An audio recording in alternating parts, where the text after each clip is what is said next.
আমাদের সমাজ বা রাষ্ট্র, আমাদের সিস্টেম এমন এমন কিছু কাজের ব্যবহার বা প্রয়োগ ঘটাইছে যেগুলো প্রকৃত অর্থে নিন্দিত, কিন্তু সমাজ বা রাষ্ট্রের মানুষ এগুলো মনে করে যে এগুলো সম্মানের কাজ।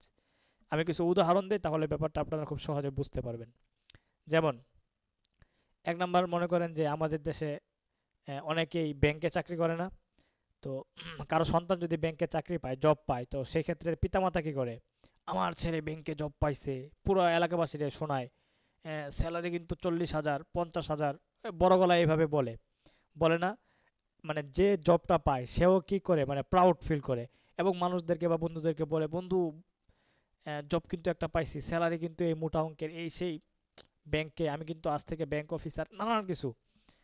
অথচ বলেন, এটা কি কোনো সম্মানের কাজ? ব্যাংকে চাকরি করে মানে সে সুদের লেনদেনের সাথে জড়িত। যে সুদ খায়, যে সুদ দেয়, মানে যে সুদ নেয়, যে সুদ দেয়, তারপর যে সুদের সাক্ষী থাকে, আবার যে সুদ লিখে রাখে, মানে এই একটা হাদিস আল্লাহ তাআলা এদের প্রত্যেকের উপর অভিসম্পাত করেছেন। এই হাদিস থেকে মানে ব্যাংকিং পুরো সিস্টেমটাই কি একটা ঘৃণিত কাজ বা ইয়েতে যুক্ত হয়েছে। এত কিছুর পর ব্যাংকে চাকরি করাটা আমাদের সমাজে কি গর্বের। এটাই মূলত আমালে কবিহার অন্তর্ভুক্ত, এটা একটা নিন্দিত কাজ। এই নিন্দিত কাজ করে তুমি সম্মানিত হও না, এটাই আমাদের বাক্যে বোঝানো হয়েছে। যে এই ব্যবহারটা আমরা বুঝি না, বা আমরা মনে করি যে ব্যাংকে চাকরি পাইছে মানে সে তো সম্মানিত হয়ে গেছে। এমন সম্মানিত হওয়া থেকে আমরা এই বাক্যের ব্যবহার করে বলতেছি যে লা তাকরুম, তুমি এমন কি হও না, সম্মানিত হও না। আরও আছে না সমাজে, দেখবেন আমাদের সমাজে কিছু মানুষ আছে, এরা ফিল্ম ইন্ডাস্ট্রিতে কাজ করে, অথবা কেউ কোনোভাবে ভাইরাল হয়, মিডিয়াতে ঢোকার চেষ্টা করে, ছোট পর্দা বা বড় পর্দায় যায়, অথবা সে মডেল হয়, অ্যাক্ট্রেস হয়, অ্যাক্টর হয়। মানে এগুলো কিন্তু এখন সমাজে একটা সম্মানের কাজ। একটা বিরাট শ্রেণী এদের পিছনে দৌড়ায়, এদের সঙ্গে ছবি তোলার চেষ্টা করে। মা বাবারাও কি করে যে আরে আমার পোলা মাইয়া তো সেই লেভেলের সেলিব্রিটি হয়ে গেছে, সে তো এখন নায়ক, সে তো নায়িকা। মা বাবাও প্রাউড ফিল করে, তারে নিয়ে গর্ব করে, তাই না? তো এই যে, এখন বলেন তো, এই যে এই বিনোদনের এই কাজগুলো, মানে মিডিয়াতে এসে যে এই চরিত্রহীনতার এই কাজ, এগুলো কি কখনো ইসলামী শরিয়া বৈধতা দেয়? না। তো এই কাজগুলো যারা করতেছে, এদেরকে সমাজ বা রাষ্ট্র কি করতেছে, সম্মানিত বলতেছে না, এদেরকে আইডল পর্যন্ত হিসেবে, মানে আইডল বানাইতেছে।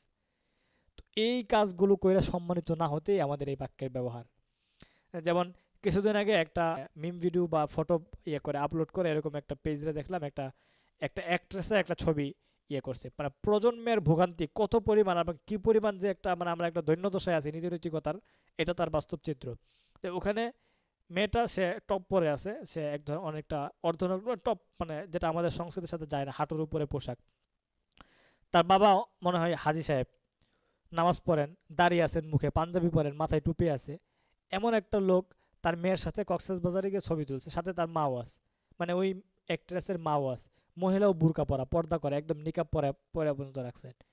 তো এমন লোকেদের মেয়ে অ্যাক্ট্রেস, এবং সমাজে গর্ব করে বলতেছে কি আমার মেয়ে অ্যাক্ট্রেস, মেয়েও ছবি ছাড়তেছে বাপরে নিয়ে, আমার বাপ, আমার মা বাবা হেভি ফ্যামিলি। তো ভাবেন তো, মানে এই মা বাবারা বা আমাদের সমাজের মা বাবারা তো মেয়েদের এই যে কর্পোরেট জব, তারা চাকরি করে নিজের পায়ে খাড়ায়, এগুলো নিয়ে কিন্তু গর্ব করতেছে যে আমার মেয়ে অ্যাক্ট্রেস হয়েছে, আমার মেয়ে তো নায়িকা, আমি তো এখন একটা নায়িকার বাপ। এগুলো নিয়ে কিন্তু সমাজও তারা সম্মানের, মানে সম্মানের সহিত তারা দেখে, সম্মানের চোখে তারা দেখতে বলে।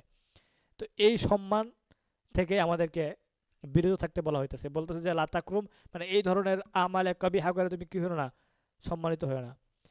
এই সমস্ত অ্যাক্ট্রেসরা, এরা যদি এই কাজগুলো করে যদি সম্মানিত হয়, কন্ত দেখি, মানে সুগার ডেডির মনোরঞ্জন আসলে করে কারা? এরাই তো করে।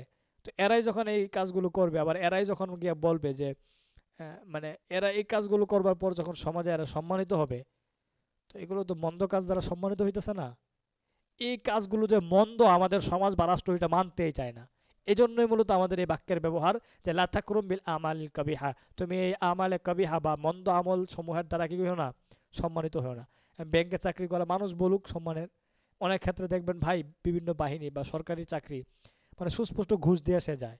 তো জানা কথাই, তুই বেটা হারাম কাজ করে একটা চাকরি নিছিস, টাকা দিয়ে, তোর বাপের টাকা ছিল, তা মামু চাচুর, মামা চাচার বা খালুর জোরে তুই চাকরি পাইছস, টাকার জোরে চাকরি পাইছস, তুই সুদ ঘুষখোর। হ্যাঁ, আবার গর্ব করে আমি চাকরি পাইছি। তোর এই চাকরি কে কে কইছে তোর এই সম্মান নিতে? আরও মানে নাক কাটা গেছে, ব্যাংকে চাকরি করে যে লোক, ওই লোকের মা বাবা অথবা ওই লোক কীভাবে সমাজে গর্ব করে বলতে পারে যে আমি তো ব্যাংকার, বা আমার পোলা তো এই একটা ব্যাংকে চাকরি করে?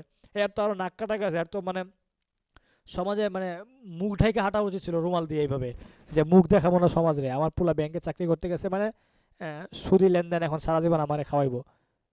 মানে নীতি নৈতিকতার কি ধৈর্যদশা ভাবতে পারেন? এই সমস্ত কাজ আমরা করতেছি বা আমাদের সমাজ রাষ্ট্র আমাকে প্রমোট করতেছে, আমরাও ভাবতেছি যে পুঁজিবাদ বিশ্বে টিকে গেছি, এখন আমরা কি হয়ে গেছি, সম্মানিত হয়ে গেছি, কারণ মাস শেষে হালাল হোক হারাম হোক পকেটে তো কিছু টাকা আসতেছে। এই আমালে কবি হাত দ্বারাই সম্মানিত না হওয়ার কথা এখানে বলা হয়েছে। আশা করি বুঝতে পারছেন, ঠিক আছে।